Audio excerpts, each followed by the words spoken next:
Hello everyone and welcome back to Final Fantasy XIV. It's episode 108. In the last episode, we actually got pulled over to the side by this lovely lady. Bunny. um, and she asked us if, the Exarch was okay. So let's find out what happened.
Yes, this looks to be nearly everyone. Let us begin, shall we? Though I am usually the first to hold forth at such events, I think on this occasion that honor should fall to you. Okay. They would be more inclined to take the word of the Warrior of Darkness. Indeed. In light of the subject matter, who better than thee to speak these truths?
Wicked White? The Warriors of Light did all that? So they never... I mean, they only ever wanted to help. And when everything they'd done turned to ash, they still carried on. They gave everything to stop the flood. First their lives, then their souls. And they managed it too, in the end. They saved us. And we cursed their names.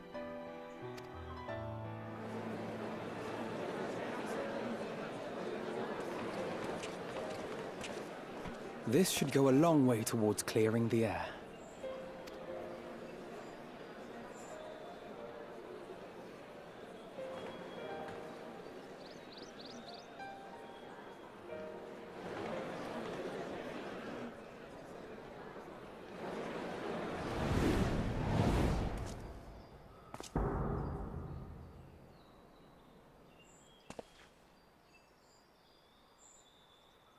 Impossible.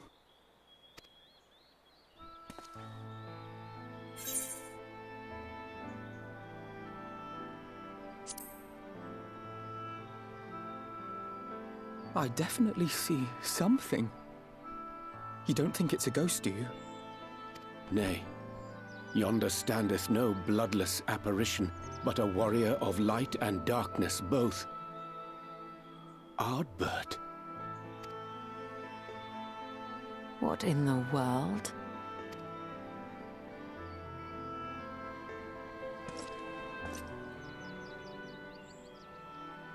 It's you! The one who slew the Eater!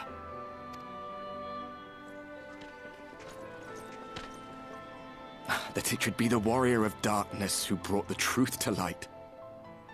You've saved me a fair bit of time. Though I have a few words of my own to say, if I may.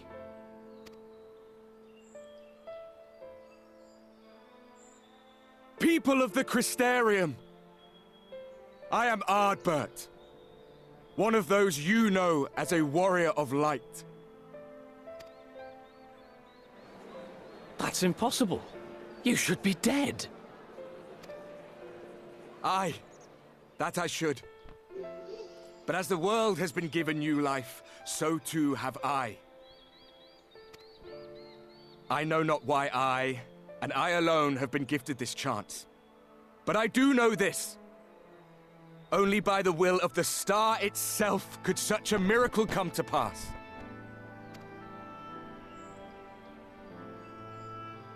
The hero who stands before you now, the Warrior of Darkness, is not of this world. And the day will come when she must return to her home.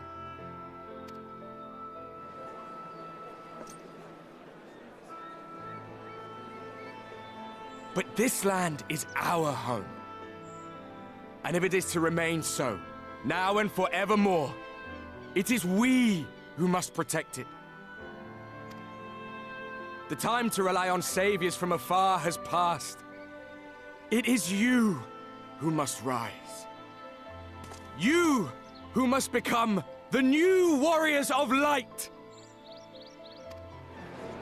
What? Us? Warriors of Light?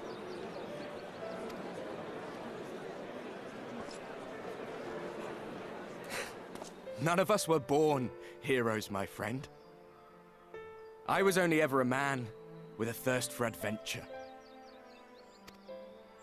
But wherever my journeys took me, I was invariably confronted with the same choice. To lend what aid I could to those in need, or not. And I always chose the former. Any one of you could do the same. All you need is the will to help your fellow man, and the resolve to see it through.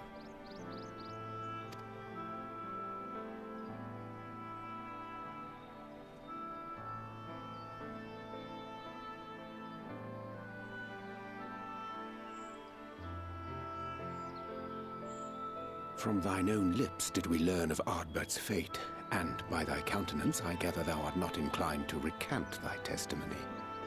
Yet whosoever this man may be, his words hold truth and resonate with the citizenry besides. For us to voice our doubts here and now would serve but to sow disquiet. 'Twere better we retired unto the ocular and there discuss this matter in private. Go. I will stay here and watch.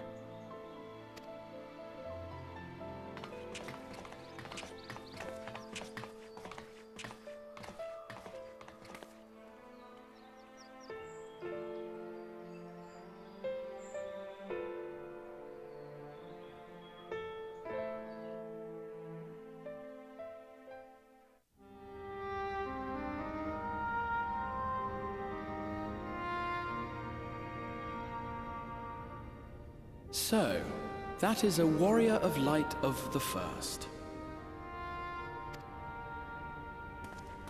I've not had the pleasure of making his acquaintance, but as you all seem to be in agreement, I gather this is no simple case of mistaken identity. As far as I was able to discern, that was indeed Ardbert. It has been a long time, but not that long. Could he truly have been resurrected as he claims?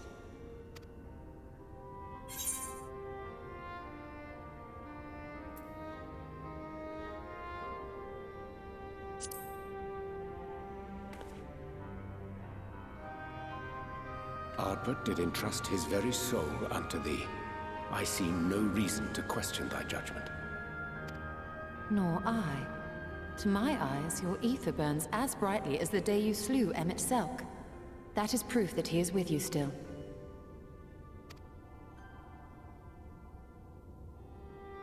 Yet that which standeth now before the people is far more than a passing imitation. I am reminded of the cardinal virtues, though a sin-eater he is not.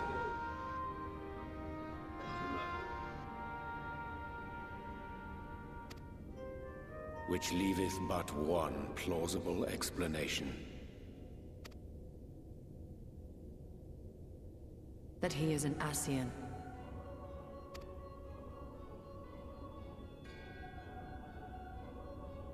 Given their fondness for posthumous possession, I would have to agree. From what I understand, the Warriors of Light were laid to rest in Yulmore by those whom they had aided in life. At the time, some few still remembered them as heroes. Needless to say, 4 of them were subsequently exhumed to serve as the virtues. And if one knew where to look, Ardbert too would not have been difficult to find. Assuming then that this is indeed the work of an Ascian, my mind inevitably turns to the last remaining paragon to survive the Sundering.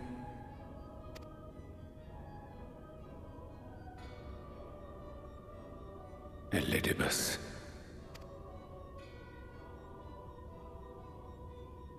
That Xenos hath reclaimed his own flesh is known. Thus Thus evicted from his borrowed form, and cognizant no doubt of Emet-Selk's failure here in the first, 'tis quite possible the emissary chose Ardbert for his next vessel. Inhabiting the flesh of the fallen. My, that is unsavory. And they do this often, you say? Verily, for they possess no corporeal forms of their own.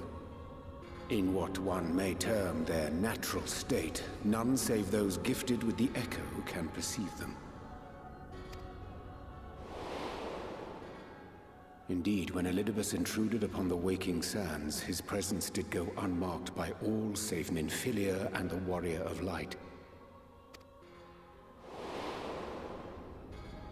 On that occasion, I myself remained ignorant of his coming until after his departure. It was only at a later juncture, when he deigned to appear before me in borrowed flesh, that I was finally able to take the measure of him. In such puppetry do the Ascians engage when they seek to influence the course of history. And they have gained much by it. Emet-Selk single-handedly built the Garlean Empire in this manner, while the Hebrea came close to conquering Eorzea, having taken possession of Thancred's living body. Yet it must needs be noted that the Ascians cannot avail themselves of all mortal vessels. For were they able to do so, none would serve as a better pawn than our own redoubtable champion. Mayhap the blessing of light shieldeth Hydaelyn's chosen from Ascian influence. Or mayhap other forces are at work. We cannot say for certain. Whatever the reason, I hope it holds true. I dare not contemplate what might come to pass otherwise. Is it not peculiar, then, that Ardbert's mortal remains should be susceptible, given that he was once a warrior of light? Or did the final departure of his soul make it possible, perhaps? Regardless, to hear an Ascian use him to call forth new warriors of light boggles the mind.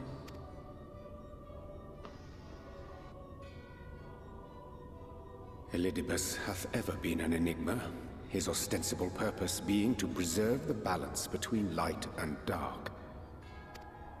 When he made overtures towards me, however, I was afforded a glimpse behind the mask of the self-appointed emissary. I shall not defend mine actions, undertaken in pursuit of a better understanding of our foe, as either wise or prudent. Nevertheless, what little I did glean may now prove useful. Elidibus possesseth a subtle mind, practiced in the art of manipulation. That he coaxed this star's most valiant heroes as far as the source with naught save half-truths is no trifling feat. And now I believe he doth employ his skills once more to some as yet unknown end. Though naught is certain, should my suspicions prove true, we shall have need of all our wits if we are to uncover and thereafter thwart his plot. Agreed. 'Tis plain that simply speaking out against him will not avail us. At best, it would only serve to confuse the people. And I would hesitate to do anything which might tarnish Ardbert's reputation once more, nor yours by association.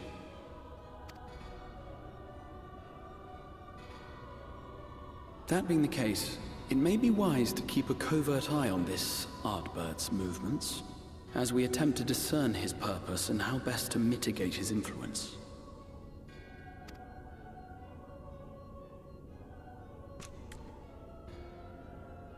His performance appears to have concluded. What now? Go back out and follow him?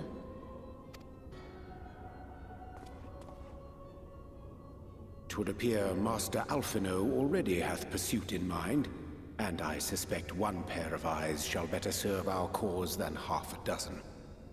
Let the rest of us maintain an inconspicuous distance, for the present at least.